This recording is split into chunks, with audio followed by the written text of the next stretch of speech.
Hello everyone, my name is Imran and you are watching Chemistry Limitless. In today's video, we will talk about a very important chapter of physical chemistry. This is a chapter number 7 of class 11th known as equilibrium. A very important chapter is equilibrium. तो इस chapter को आज हम लोग start करने वाले हैं. इस चैप्टर को हम लोग कई पार्ट्स में पढ़ेंगे. ये इस चैप्टर का फर्स्ट पार्ट होगा. ठीक है, तो वीडियो को लास्ट तक देखिएगा. मैं आसानी के साथ आपको सारी चीजें, सारे टॉपिक समझाने की कोशिश करूंगा. तो सबसे पहले हम लोग इक्विलिब्रियम का मतलब समझ लेते हैं. अब इक्विलिब्रियम की डेफिनेशन में ना जाकर हम लोग इक्विलिब्रियम को कुछ रियल एग्जाम्पल से समझने की कोशिश कर. अपनी जगह पे ये स्टैटिक हुए हैं. ठीक है, ऐसा क्यों हो रहा है? क्योंकि यहां पे बैलेंस आ चुका है. ठीक है, यहां पे क्या आ गया है? बैलेंस आ गया. इस वजह से एक स्टोन दूसरे के ऊपर रखा हुआ है. ठीक है, ये एक एग्जांपल हुआ. इसमें आपने देखा कि बैलेंस की वजह से कोई स्टोन नहीं गिर रहा. अब दूसरा एग्जांपल देखते हैं. ये देखिए, एक साहब हैं जो सब्जी बेच रहे हैं. इनके हाथ में ये देखिए क्या है. इनके हाथ में देखिए क्या चीज है. ये इनके हाथ में तराजू है. इसे क्या बोलते हैं हम लोग? इसे बोलते हैं हम लोग तराजू.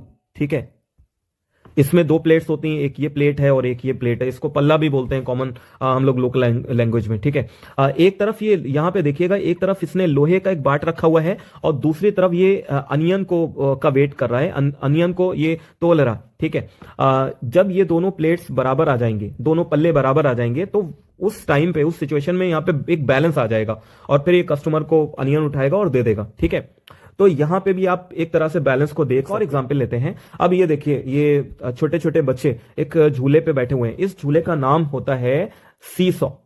इसका नाम होता है सीसॉ.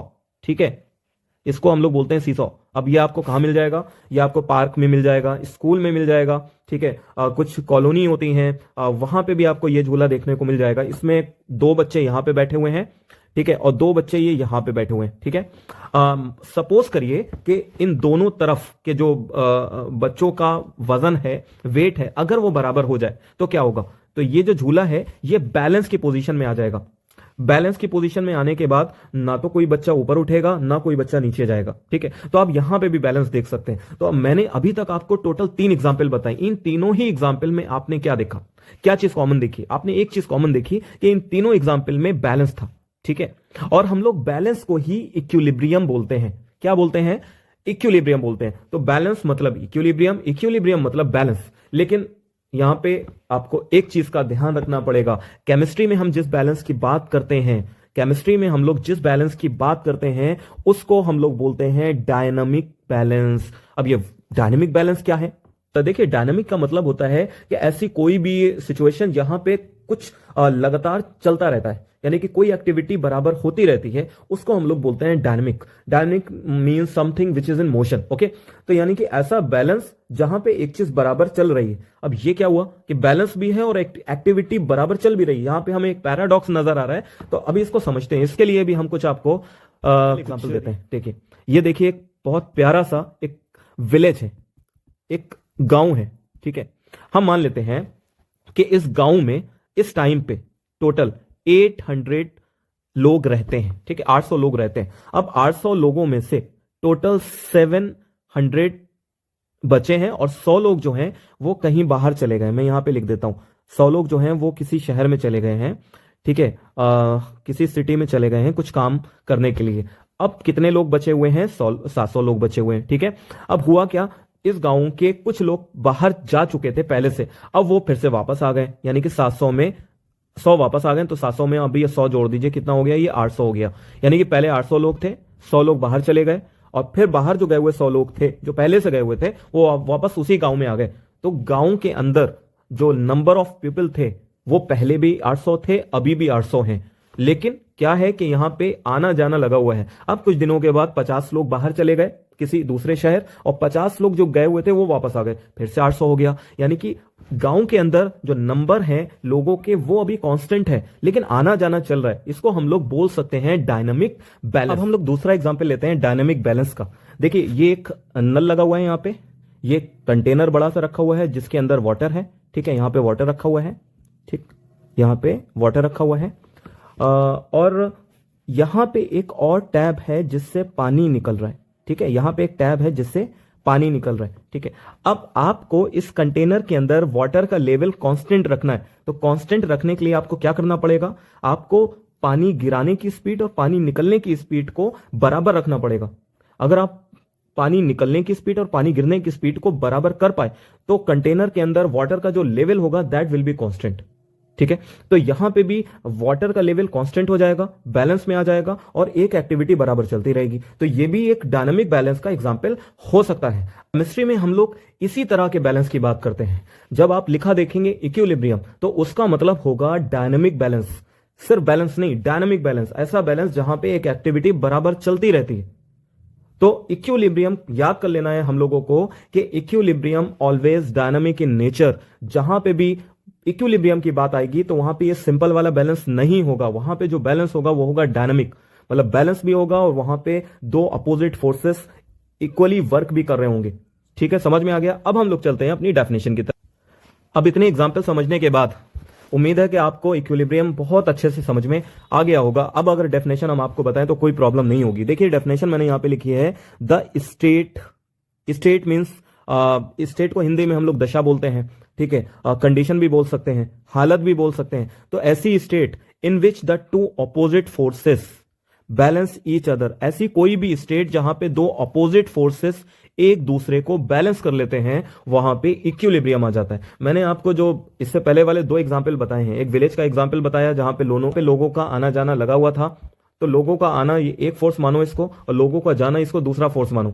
तो जब ये दोनों फोर्सेस बराबर हैं तभी उस गांव के अंदर लोगों का जो नंबर है वो कांस्टेंट है, वो सेम है, ठीक है। दूसरा वाला मैंने आपको एग्जांपल बताया कि अगर आपको कंटेनर में वाटर के लेवल को कांस्टेंट रखना है तो पानी गिरने की स्पीड वो एक फोर्स मान लो, पानी निकलने की स्पीड उसको दूसरा फोर्स मान लो, वो दोनों स्पीड बराबर होनी चाहिए। तो इसीलिए यहां पे लिखा है टू अपोजिट फोर्सेस, ठीक है। तो ऐसी कोई भी स्टेट जहां पे दो अपोजिट फोर्सेस एक दूसरे को बैलेंस कर लेते हैं उसको हम लोग नाम देते हैं इक्विलिब्रियम का, ठीक है। तो हम क्या बोलते हैं इसको, इक्विलिब्रियम, ओके। इक्विलिब्रियम को और डिटेल में समझने के लिए हम रिएक्शंस को दो पार्ट में डिवाइड कर देते हैं। Part number 1 irreversible reaction and part number 2 reversible reactions, ठीक है। रिएक्शंस को दो पार्ट में अपन ने डिवाइड कर दिया, पहली है इरिवर्सिबल रिएक्शंस और दूसरी है रिवर्सिबल रिएक्शंस, ओके। अब एक एक करके हम इन रिएक्शंस को स्टडी करते हैं। सबसे पहले आप देखिए इरिवर्सिबल रिएक्शन। इरिवर्सिबल रिएक्शन क्या होती हैं, the reactions which proceed only in one direction are called irreversible reaction. ऐसी कोई भी रिएक्शन जो सिर्फ एक ही डायरेक्शन में जाती है उसको हम लोग इरिवर्सिबल रिएक्शन कहते हैं। इसका एग्जांपल देखते हैं। फॉर एग्जाम्पल हमने मीथेन का कंबशन कराया, CH4 plus oxygen gives CO2 बनेगा और H2O हमको मिलेगा, ठीक है। ये रिएक्शन हमने कर ली। अगर कोई CO2 और H2O को दोबारा ऐड करता है CH4 और ऑक्सीजन बनाने के लिए तो ऐसा करना ये पॉसिबल नहीं होगा। ये तो पॉसिबल है but this reaction is not possible, ठीक है। तो ये रिएक्शन एक डायरेक्शन में तो जा रही है लेकिन इस डायरेक्शन में ये रिएक्शन नहीं जा रही है, समझ में आ गया। तो इस तरह की रिएक्शंस को हम लोग बोलते हैं इरिवर्सिबल रिएक्शन का। इसको मैंने यहाँ पे दिखाया भी है, यहाँ पे आप देख सकते हैं ये कोई फ्यूल है वो जल रहा है और जल के ये जो धुआं उड़ रहा है ये एटमॉस्फेयर में जा रहा है, ठीक है। एटमॉस्फेयर में अब जा रहा है, ये दोबारा इस चिमनी के अंदर नहीं चला जाएगा, ये दोबारा उन रिएक्टेंट्स को नहीं फॉर्म कर पाएगा।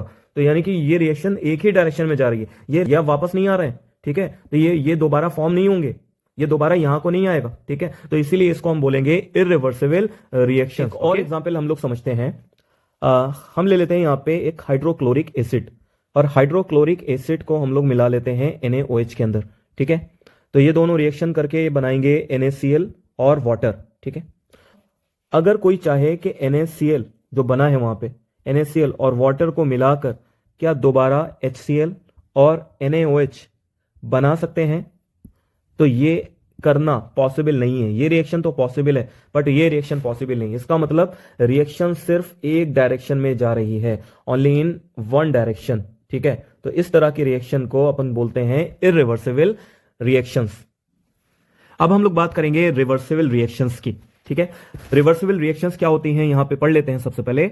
The reactions which proceed in both directions, that is forward direction and backward direction, are called reversible reactions. ऐसी रिएक्शंस जो दोनों डायरेक्शन में प्रोसीड करती हैं, फॉरवर्ड भी जाती हैं यानी कि राइट डायरेक्शन की तरफ भी जाती हैं और लेफ्ट डायरेक्शन की तरफ यानी कि बैकवर्ड भी जाती हैं, उन रिएक्शंस को अपन बोलते हैं रिवर्सिबल रिएक्शंस। इनको एग्जांपल से समझते हैं। एक एग्जांपल हम लोग लेते हैं, फॉर एग्जांपल N2O4। N2O4 से हमने बनाया 2NO2, ठीक है, और 2NO को जब हम ट्रीट करेंगे तो हमें मिलेगा N2O4, और ये दोनों रिएक्शन पॉसिबल हैं। N2O4 से NO2 भी बन सकता है और NO2 से N2O4 भी बन सकता है, यानी कि ये इधर भी जा रही है और इधर भी जा रही है, ठीक है। तो इस तरह की रिएक्शंस को अगर हम इसको कंबाइन करके लिखें तो कंबाइन करके कैसे लिख सकते हैं, N2O4 2NO2, और यहां पे ये वाला साइन हम लोग लगाएंगे, ठीक है, ये वाला साइन हम लोग लगाते हैं। तो ये साइन क्या रिप्रेजेंट करता है, ये साइन रिप्रेजेंट करता है कि रिएक्शन हमारी कैसी है, रिवर्सिबल है, ठीक है। एक और एग्जांपल हम लोग कर लेते हैं। इस एग्जांपल में हम लोग लेते, तो ये रिएक्शन दोनों डायरेक्शन में पॉसिबल है। N2H2 से हम लोग अमोनिया भी बना सकते हैं और अमोनिया को डिकम्पोज करके नाइट्रोजन और हाइड्रोजन भी बनाया जा सकता है। तो इस रिएक्शन को हम लोग इस तरह भी लिख सकते हैं, और यहां पे इस तरह से हम एक एरो बना देते हैं, ठीक है, एक साइन बना देते हैं। तो ये साइन क्या रिप्रेजेंट करता है, अभी मैंने पीछे आपको बताया, इसको बोलते हैं रिवर्सिबल, ठीक है। तो ये रिवर्सिबल का साइन है, ये हमें बताता है कि रिएक्शन हमारी रिवर्सिबल है, दोनों डायरेक्शन में जा सकती है। नाइट्रोजन हाइड्रोजन दोनों रिएक्शन करके अमोनिया बना सकता है और अमोनिया डिकम्पोज होके नाइट्रोजन हाइड्रोजन बना सकता है, ठीक है। लेकिन आपको एक बात का यहां पे ध्यान रखना है, वो ये कि ये साइन हमको ये नहीं बताता है कि रिएक्शन के अंदर इक्विलिब्रियम आया है कि नहीं, है या नहीं, ठीक है, इक्विलिब्रियम इज प्रेजेंट और नॉट। तो ये साइन सिर्फ इतना बताता है कि रिएक्शन हमारी रिवर्सिबल है, इक्विलिब्रियम है या नहीं, ये साइन हमको इस बात की कोई इंफॉर्मेशन नहीं देता है, ठीक है। हां, इतना कहा जा सकता है कि इक्विलिब्रियम रिवर्सिबल रिएक्शन में ही अटेन किया जा सकता है, लेकिन रिवर्सिबल रिएक्शन है और इक्विलिब्रियम है ये कोई जरूरी नहीं होता है, ठीक है।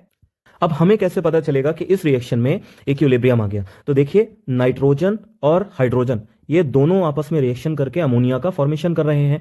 At the same time ammonia decompose होकर नाइट्रोजन हाइड्रोजन का फॉर्मेशन कर रहा है, ठीक है। तो नाइट्रोजन हाइड्रोजन रिएक्शन करके अमोनिया बना रहे हैं, इस डायरेक्शन को हम लोग बोलते हैं फॉरवर्ड डायरेक्शन, जो राइट हैंड की तरफ है। अमोनिया डिकम्पोज होकर नाइट्रोजन हाइड्रोजन बना रहा है, इसको बोलते हैं बैकवर्ड डायरेक्शन, लेफ्ट हैंड की तरफ, ठीक है। तो ये एक प्रोसेस हो गया, ये एक फोर्स हो गया, ये दूसरा प्रोसेस दूसरा फोर्स हो गया। तो जब इन दोनों प्रोसेस की रेट इक्वल हो जाएगी, जब ये कंडीशन आ जाएगी, जब ये पॉइंट आ जाएगा, ठीक है, जब दोनों प्रोसेस की रेट बराबर हो जाएगी फॉरवर्ड और बैकवर्ड की, तब हम बोलेंगे कि इस रिएक्शन में इक्विलिब्रियम एस्टेब्लिश हो गया है, हैज बीन एस्टेब्लिश्ड। ओके, तो आप अच्छे से समझ गए कि इस साइन का मतलब ये नहीं होता है कि रिएक्शन के अंदर इक्विलिब्रियम है, इसका मतलब सिर्फ इतना होता है कि रिएक्शन हमारी कैसी है, रिवर्सिबल है, ठीक है। अब दो पॉइंट और डिस्कस कर लेते हैं हम लोग जल्दी से। देखिए पहला point, in reversible reactions reactants are never consumed completely. Reversible reaction में रिएक्टेंट कभी भी पूरी तरह से कंज्यूम नहीं होते हैं। क्या रीजन है, इसको आप पीछे रिएक्शन में देख चुके हैं कि रिएक्टेंट प्रोडक्ट बनाता है और कुछ टाइम के बाद प्रोडक्ट डिकम्पोज होकर रिएक्टेंट में कन्वर्ट होने लगता है, ठीक है। तो जब प्रोडक्ट रिएक्टेंट में कन्वर्ट होने लगेगा तो पूरी तरह से कैसे खत्म हो पाएगा, ठीक है। तो इसलिए यहां पर लिखा हुआ है कि reactants are never consumed completely. दूसरा पॉइंट क्या है, in open container reversible reactions become irreversible, ठीक है। ओपन कंटेनर में अगर रिवर्सिबल रिएक्शन भी आप करा रहे हो तो वो भी इररिवर्सिबल हो जाएगी। फॉर एग्जांपल, आपने एक सपोज यहां पे एक कंटेनर ले लिया, ठीक है, एक यहां पे एक कंटेनर लिया आपने, इसके अंदर आपने रिएक्शन लगाई, नाइट्रोजन हाइड्रोजन को मिलाया, कुछ देर के बाद अमोनिया बनने लगा। यहां पे जैसे जैसे अमोनिया बनेगा, जैसे जैसे अमोनिया बनेगा वैसे वैसे ये एटमॉस्फेयर में चला जाएगा, ठीक है, ये एक्सपोज हो जाएगा बाहर, क्योंकि कंटेनर आपने खोल के रखा हुआ है। जब अमोनिया बाहर चला जाएगा तो अमोनिया के डिकम्पोज होने का कोई सवाल ही नहीं आता। जब अमोनिया डिकम्पोज नहीं होगा तो हमें नाइट्रोजन हाइड्रोजन मिलेगा नहीं। यानी कि अगर आपने ओपन कंटेनर लिया है तो जो रिवर्सिबल रिएक्शन हो सकती थी वो भी अब इररिवर्सिबल हो जाएगी, ठीक है। तो ये दोनों पॉइंट आपके समझ में आ गए।